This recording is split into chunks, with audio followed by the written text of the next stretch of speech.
Well, the government's f***ed. Look, I know I've said this a lot, and that is for a straightforward reason. This government has been toast, almost since it first came to power.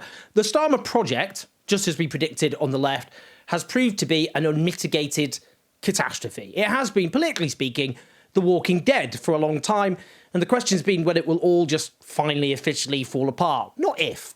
A little recap for you.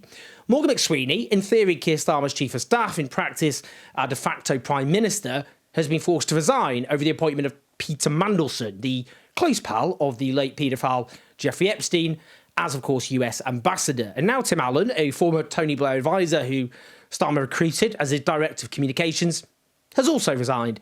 It really is all falling apart in front of our very eyes, spectacularly so, I would say. And indeed, the Scottish Labour leader, Anna Sarwar, has stuck in the knife. Let's have a listen. It's not without pain, as I have a genuine friendship with Keir Starmer. But my first priority and my first loyalty is to my country, Scotland.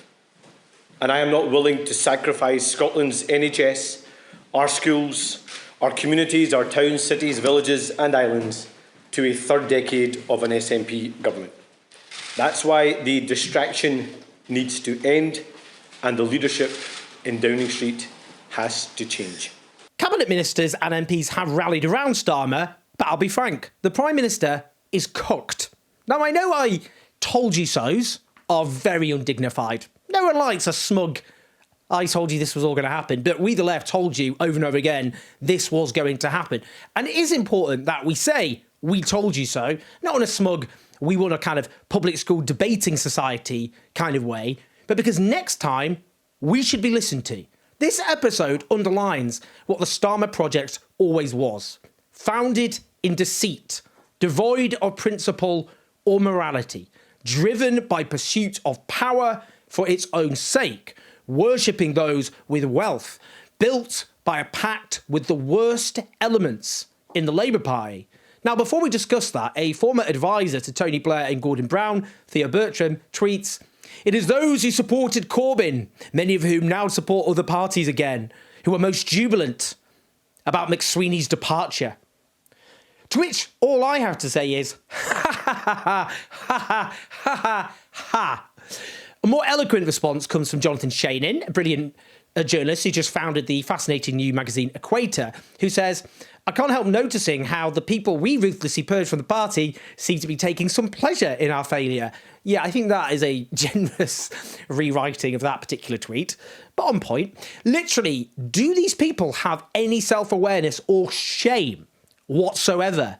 You waged a remorseless war on those of us who believe in redistributing wealth from power, from elites to ordinary people, who believe in investing in our broken services and crumbling communities, who believe that our services should be run by the public, not cash cows for profiteers, and who believe in extreme ideas like pursuing peace rather than arming a genocide. Within the Labour Party, you crushed us into the dust, and you told us to find a ditch and die somewhere. And indeed, what we did instead is find a new political home. The Green Party is surging for a reason. But you thought that defeating us and defining everything you did against us would make you politically thrive.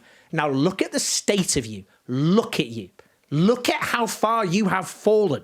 The most unpopular government in polling history within a year and a half of taking power. You did this. This is all on you. You have nowhere to hide. And you, all of you, who made this project possible, now face an eternity of humiliation and ridicule and being on the receiving end of justified rage. There is no one you can blame other than yourselves. Now, let's be clear why this has all fallen apart. Peter Mandelson sums it all up. This guy was not simply ambassador to the United States. He was one of the most powerful figures in the whole Starmer project. And that fact was concealed from the British public. Just another example of the obsessive dishonesty that defines this government, so-called. He was the mentor of Morgan McSweeney, or more bluntly, McSweeney was his stooge. He was even at number 10 days before being sacked as ambassador, helping to design Starmer's reshuffle. What the hell, you may reasonably ask, was the British ambassador to the United States doing in number 10 Downing Street, helping to run the government? A reasonable question with no reasonable answer. Note this too. From Pippa Carrera, the Guardian political editor, she writes, Mandelson Rao is unlikely to go away for Starmer anytime soon. Allies of McSweeney suggest he carried the can over decision to appoint him as ambassador. They say it was wrong to suggest McSweeney pushed for the appointment and that he had been careful to ensure others also share their views, which were unanimous that it should be Mandelson. He gave us advice, but that's all it was. Keir made the decision. Well, firstly, it's hard not to recall the downfall of Dominic Cummings, who was the Morgan McSweeney of Boris Johnson. Do you remember all that? Yeah, I'm sure you all do. We lived through it. Quite the ride. He then turned on his former master. Do you remember that? Quite viciously, actually. I would not be surprised if we see something similar here, with the caveat that Starmer may not last long enough for him to be able to twist the knife and take Starmer down. That's kind of already priced in, guys. But obviously this briefing from allies, friends of McSweeney, is correct. Starmer is the Prime Minister. Maybe only in name, but he is still the Prime Minister. He's supposed to be in charge. He's supposed to be the leader. He's a woeful Prime Minister and leader. He was just the front man for these people, but he is still the Prime Minister and he carries the can. He did not need Mr. Forensic Lawyer Keir Starmer any special briefing from McSweeney to know that Mandelson was a close associate of Epstein. It was all in the public domain. There are no excuses, none, zero, zilch. Now, we were told McSweeney was some political genius who the Labour Party owes a huge debt of thanks to. Here's an important corrective from Dan Abbott. 2019, Labour's worst election defeat in terms of MPs. 2024, huge majority. People say Morgan McSweeney was the man who transformed Labour's prospects from disaster to victory. Do you give him some credit for that? This idea that McSweeney was an election genius actually ignores the figures. The truth is that in 2024, the Labour vote was more or less the same as it was in 2019. What actually happened was a Tory vote split, and half their vote went to reform. So, and when people say, oh, why has our support collapsed? It's because we only ever had a third of the vote in the first place. He's not going to look like much of a genius, is he, if his position leads to the toppling of our Prime Minister.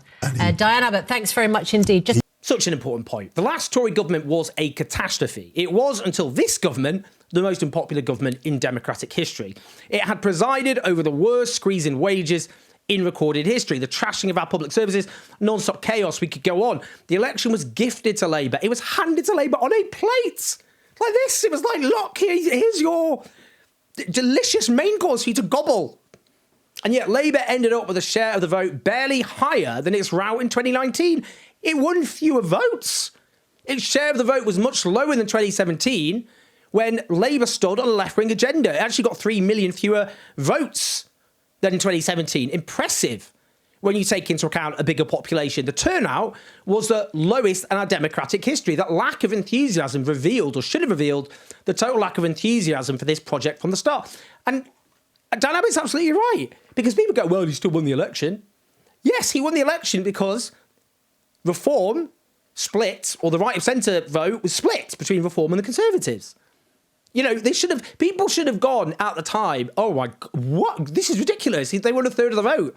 And they might have got 2/3 of the seats. This government is in serious trouble from the start because it doesn't have a base of enthusiasm. Because, you know, then it's downhill. Even for a government that isn't a disaster. But people instead were like, well, actually, this shows the genius of how they managed to, get the seats distributed in the right way. We won the game because our electoral system's crazy. The warning sign was pretty obvious, which is why people like myself said it at the time. Here's why this government failed. It was based on lies. Starmer won the Labour leadership with a campaign that willfully deceived the Labour membership by making policy pledges which were then brutally discarded. And indeed, note what it did in government. It did all sorts of things like attacking pension disabled people. That was not in the manifesto. It was a project which knew what it was against. It defined itself entirely against Corbynism and the left. but it had no alternative vision in its place. It had no answers for the country's problems. Instead, it sought power for its own sake and championed the interests of those with wealth and power. That's the common thread, which binds together disastrous decisions like ruling out sweeping tax hikes on the beaming rich, getting all those freebies from rich donors and the like, and yes, palling around with paedophile financier Jeffrey Epstein.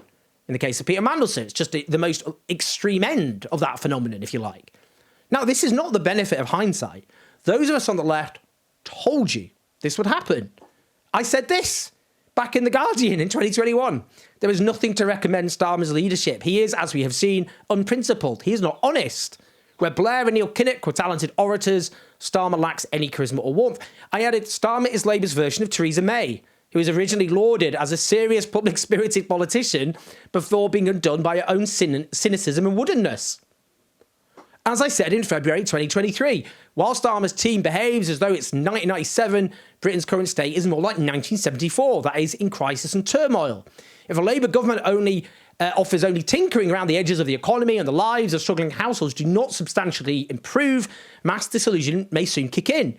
It remains the case that the most interesting ideas are bubbling away on the left. Banishing from Labour's future is an act of self-harm. If a meek Starmer administration disappoints, and now cowed left may find an audience willing to listen. Starmer's team is buoyant now, and understandably so, but history tells us where hubris leads. Is this not what happened, guys? In October 2023, when Labour had a colossal opinion poll lead, I wrote, so consider this for scenario. Labour triumphs at the next election, but wins by default and with no enthusiasm for Starmerism in the tank from the start. Unlike 1997, the new administration rules a country defined by turmoil and decline, but offers no transformative policies to answer our multiple and overlapping crises. Disillusionment sets in while the Tories complete their metamorphosis into loud, proud, brash, right-wing populism, hoovering up votes from the disaffected. In the general election of 2029, a new model Tory party flush with British Trumpism stages a stunning comeback.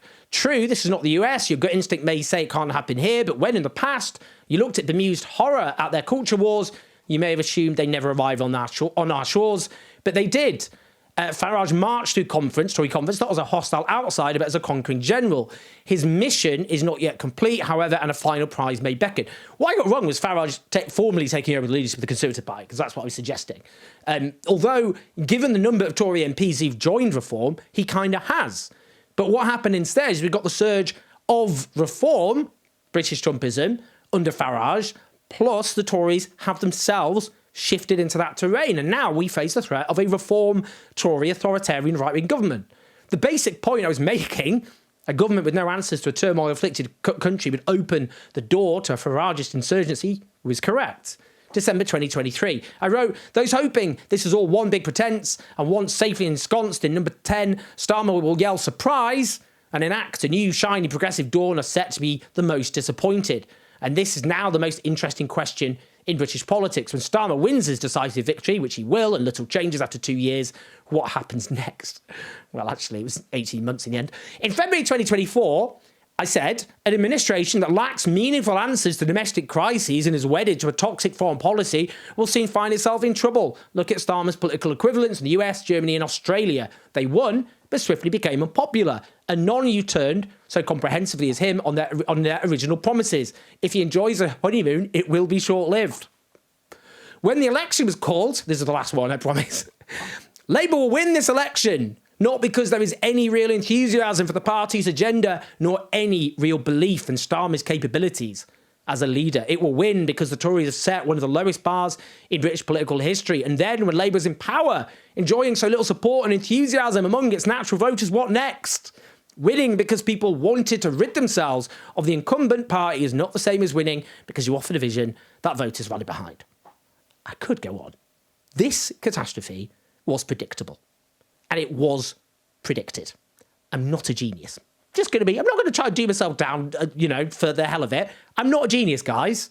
I'm not a prophet, actually. I don't have special insight in the future. It was pretty pissing obvious, guys, to be honest. I mean, beyond obvious.